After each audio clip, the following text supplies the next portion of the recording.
Telangana okay మాట్లాడుకున్నాం. మీరు నాకు తెలిసి కాంగ్రెస్ పార్టీ అధిష్టానానికి సంబంధించిన ఒక నాయకుడిని అన్న అని పిలిచేంత చనువు నాకు తెలిసి తెలుగు రాష్ట్రాల కాంగ్రెస్ నాయకులకి ఎవరికి ఉన్నట్లేదు. రాహుల్ గాంధీని జస్ట్ మిమ్మల్ని మేమంతా జర్నలిస్ట్ చాలామంది అన్న అని పిలిచినట్టుగా మీరు రాహుల్ గాంధీని అన్న అని పిలుచుకుంటూ తిరుగుతారు. అంత క్లోజ్నెస్ ఎలా వచ్చింది రాహుల్ గాంధీకి? ఇప్పుడు గాంధీ ఫ్యామిలీకి ఈ దేశం పట్ల విశ్వాసం అక్కడ కనపడితే ఇక్కడ దండం పెట్టుకుంటూ నిలబడుతుంటారు. అట్లా వాళ్ళకు ఉంటుంది. దానికి అనుకూలంగా పనిచేసేటోళ్ళను వాళ్ళు ఫ్యామిలీ మెంబర్స్ లాగా ట్రీట్ చేస్తారు. నాకు రాహుల్ గాంధీ గారి దగ్గర కాదు, ప్రియాంక గాంధీ గారైనా సోనియా గాంధీ గారి దగ్గర అయినా నాకు చాలా ఇంటిమసీ. అంటే నేను నా లైన్ ఎప్పుడు క్రాస్ కాను, కాకపోతే నాకు కంఫర్ట్ ఉంది. నేను ఏమనుకున్నా నేను చెప్పగలను. వాళ్ళకి ఏమనిపించినా వాళ్ళు నాకు మీకు కంఫర్ట్ ఇస్తారు. నేను ఫోన్ లేదు నీకు చూపిస్తే ఇప్పుడు ఒక టెక్స్ట్ పెట్టండి, ఇక్కడ లోకల్గా ఏదో కేసు అయిందంటే Revanth why don't you see that case అని. అంటే తెలంగాణలో జరిగే చిన్న సంఘటన కూడా రాహుల్ గాంధీ గారు ముఖ్యమంత్రి గారికి అదేదో చూడు అని అడ్వైజ్ చేసేంత మా కమ్యూనికేషన్ ఉంది. సో గాంధీ కుటుంబంలో కాంగ్రెస్ పాలిటిక్స్ గట్టిగా ఒక 1 decade కూడా కాల మీరు కాంగ్రెస్ పార్టీలో 2017 కదా, 17 ఈ 9 yearsలో ఎలా తెలుసుకోగలిగారు? అది అదే చెప్తున్నా నర్సింగ్. నేను 2007లో టీడీపీలో జాయిన్ అయినా, 2017లో బయటకు వచ్చాను. నేను ఉన్నది 10 సంవత్సరాలే కదా. ఈ రోజుకైనా చంద్రబాబు నాయుడు గారు ఆయన దగ్గర ఉన్న సొంత నాయకుల కంటే కూడా నన్ను గౌరవిస్తాడా లేదా? వెళ్ళిపోయినాక కూడా ఎందుకు? నార్మల్గా వెళ్ళిపోయిన తర్వాత ఒక పార్టీని వదిలి ఇంకో పార్టీలకు పోయినా, ఒక నాయకుడిని వదిలి ఇంకొక నాయకుడి దగ్గరికి పోయినా వాళ్ళ మధ్యలో సంబంధాలు సత్సంబంధాలు ఉండని చెప్పడం చూసినాం ఈ దేశ రాజకీయాలలో. ఎక్కడైనా కానీ చంద్రబాబు నాయుడు గారికి నేను ఎదురుపడ్డప్పుడు ఆయన కళ్ళల్లో ఏం కనిపిస్తుంది ఒకసారి చూడు. డెఫినెట్గా ప్రేమగా చూస్తారు. నా పట్ల గౌరవం ప్రేమ అనేది ఉంది కదా.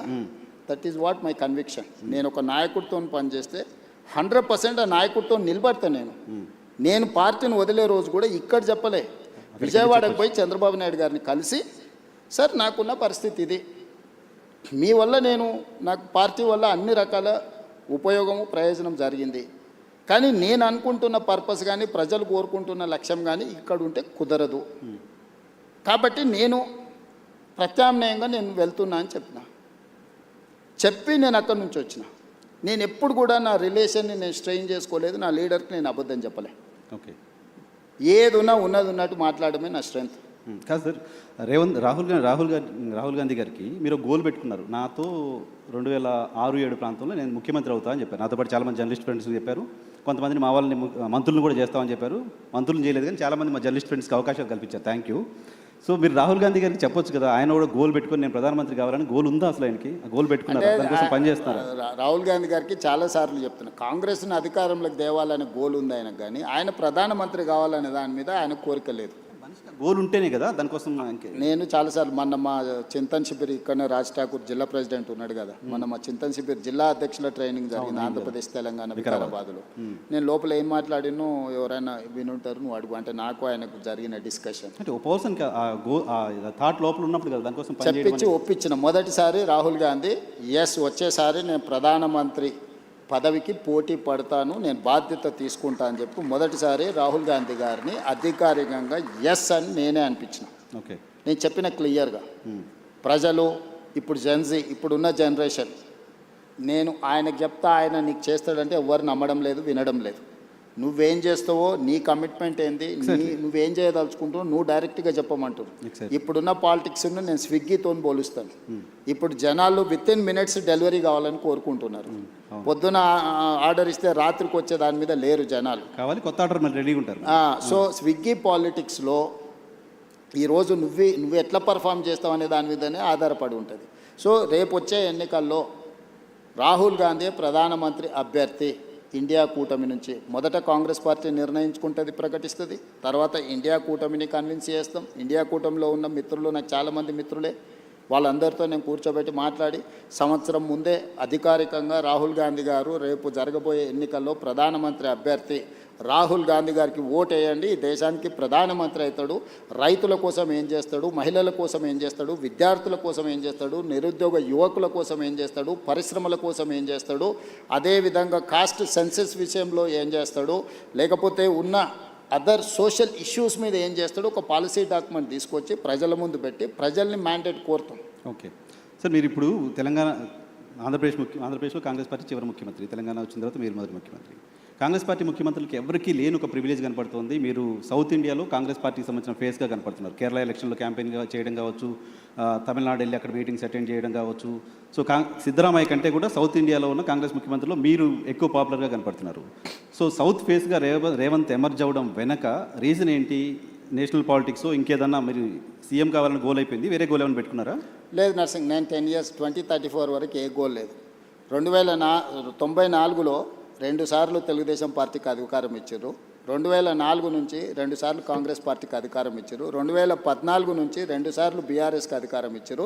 2024 నుంచి 2 సార్లు నాకు అధికారం ఇస్తారు ప్రజలు. నాకు స్పష్టత ఉంది. 2034 వరకు ఇక్కడనే ఉంటా, ఈ ప్రజల కోసమే పనిచేస్తా. $1 trillion ఎకానమీని అక్కడికి తీసుకెళ్ళి 2047కి $3 trillion ఎకానమీ ఏదైతే మన నరేంద్ర మోడీ గారి ముందు స్పష్టంగా చెప్పినాం, భారతదేశం $30 trillion ఎకానమీ ఏదైతే వికసిత్ భారత్ 2047 లక్ష్యంగా పెట్టుకున్నారో, ఈరోజు మనము 3% లోపల జనాభా ఉంటే 5% జీడిపి కంట్రిబ్యూట్ చేస్తున్నాం. రేపు ఇదే జనాభా 10% జీడిపిని దేశానికి కంట్రిబ్యూట్ చేసే ప్రణాళికలు, దానికి రోడ్ మ్యాప్, దానికి భవిష్యత్ ఏ రకమైన విధానాలు తీసుకోవాలనో 2034 వరకు ఇక్కడనే క్షేత్రస్థాయిలో ఉండి ఈ పనులు చేస్తాను. సార్ అది నమ్మకమా? 10 ఏళ్ళు ఇస్తారు లేని నమ్మకమా? పక్క రాష్ట్రం ఆంధ్రప్రదేశ్లో 5 ఏళ్ళకి ప్రభుత్వం మారింది, డిఎంకే ప్రభుత్వం తమిళనాడులో కూడా 5 ఏళ్ళకి మారింది. నా జీవితంలో నేను జడ్పీటీసీ అవుతా అనుకున్నప్పుడు జడ్పీటీసీ అయినా, నేను ఎమ్మెల్సీ అవుతా అనుకున్నప్పుడు ఎమ్మెల్సీ అయినా, ఎమ్మెల్యే కావాలనుకున్నప్పుడు ఎమ్మెల్యే అయినా. 2014లో ఎంపీ అవుతా అని చాలా ప్రయత్నం చేసింది, నీకు కూడా తెలుసు కదా. కాకపోతే 19లో అయినా అదే మల్కాజ్గిరి నుంచి, 14లో కూడా మల్కాజ్గిరి నుంచి అవుతా అని చెప్పింది, తెలుసు కదా. అక్కడ మిస్ అయినా కూడా 19లో మళ్ళీ అక్కడి నుంచి అయినా. జిల్లా పరిషత్ మెంబర్ ఉన్నప్పుడే తెలంగాణ వస్తే తెలంగాణకు ముఖ్యమంత్రి అవుతా అని చెప్పిన, అవునా? చెప్పారు, నీతో చెప్పిన కదా, నీకు గుర్తుంది కదా. ఆ రోజు చెప్పిన, ఆ రోజు రాజశేఖర రెడ్డి గారు, చంద్రబాబు నాయుడు గారి నాయకత్వం ముందు తెలంగాణ ఎక్కడి నుంచి వస్తుందా, పిచ్చి బ్రహ్మలు అని మాట్లాడిన వాళ్ళు కూడా ఉండరు కదా. వచ్చింది కదా, వచ్చిన తెలంగాణకు ముఖ్యమంత్రి అయినా కదా. ఈ రోజు కూడా నేను చెప్తున్నా, 34 వరకు నేను ఉంటా.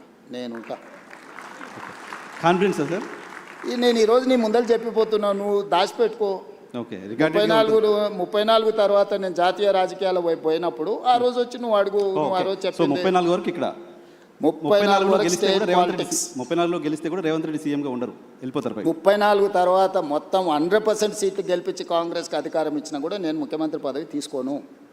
నేను తర్వాతి తరానికి బదిలీ. చాలా పెద్ద స్టేట్మెంట్ ఇస్తున్నారు సార్. పెద్ద స్టేట్మెంట్ నీకు చెప్తున్నా, అందుకే నీకు చెప్పాలని నీకు చెప్తున్నా. ఓకే, ఎందుకంటే నీకు ముఖ్యమంత్రి అని చెప్పిన రోజు నువ్వు ఆశ్చర్యపోయినావు, అది ఎట్లా సాధ్యం, జడ్పీటీసీ ముఖ్యమంత్రి అవుతాడా అని. ఆశ్చర్యం పోలే, మేము అనుకున్నాం కదా, మాట్లాడుకున్నాం చాలా సందర్భాల్లో. రోజు ఎవరైనా ఒక జడ్పీటీసీ ఇండిపెండెంట్గా గెలిచి రాష్ట్రం వస్తే నేను ముఖ్యమంత్రి అవుతా అంటే ఎవరైనా నమ్ముతారా? నమ్మరు కదా. సో ఇది నోట్ చేసి పెట్టుకోవచ్చు. 34 తర్వాత రేవంత్ రెడ్డి తెలంగాణ. ఈ రోజు మాట్లాడే ప్రతి మాట నువ్వు దాచిపెట్టుకో నీ లైబ్రరీలో, నీకు అవసరమైనప్పుడల్లా చూసుకో. నేను ఈ రోజు చెప్తున్నా, 34 వరకు నేను ముఖ్యమంత్రిగా. 34 తర్వాత పార్టీ ఎవరిని చేస్తే వాళ్ళని ముఖ్యమంత్రిని చేస్తాను, నేను గాను. అవకాశం ఇస్తే కూడా మీరు నేను తీసుకోను, నాకు చాలా, నాకు తెలుసు నా లైఫ్. జాతి దేశం చాలా విశాలంగా ఉంది, దేశానికి కూడా సేవలు అందిస్తా. జాతీయ స్థాయిలో నేను నా అనుభవాన్ని దేశం కోసం పంచుతా. నాకు దేశం పట్ల భక్తి ఉంది. నేను ముందే మన మోడీ గారి ముందర చెప్పిన, పైలా దేశ్ దూసరా జనతా తీసరా దల్, అంటే మొదట దేశము, తర్వాత ప్రజలు, తర్వాత పార్టీ, తర్వాత నేను. సో నాకు ఒక స్పష్టత ఉంది, ఈ స్పష్టతలోనే ఇక్కడి వరకు వచ్చిన. సో మీరు నాకు 2006లో జడ్పీటీసీగా ఉన్నప్పుడు ముఖ్యమంత్రి అవుతా అని చెప్పారు. ఇప్పుడు ముఖ్యమంత్రిగా ఉన్నారు, జాతీయ రాజకీయాల్లోకి వెళ్తా అని చెప్తున్నారు. జాతీయ రాజకీయాల్లో ఏ చైర్ కోరుతున్నారు, ఏ చైర్ కోసం అనుకుంటున్నారు? రాహుల్ గాంధీని ప్రధానమంత్రిగా కూర్చోబెట్టి ఆ తర్వాత ఏ చైర్ ఇస్తే ఆ చైర్లో కూర్చుంటా. Right sir. నేను గతంలో టీవీ 9లో పనిచేస్తున్నాను.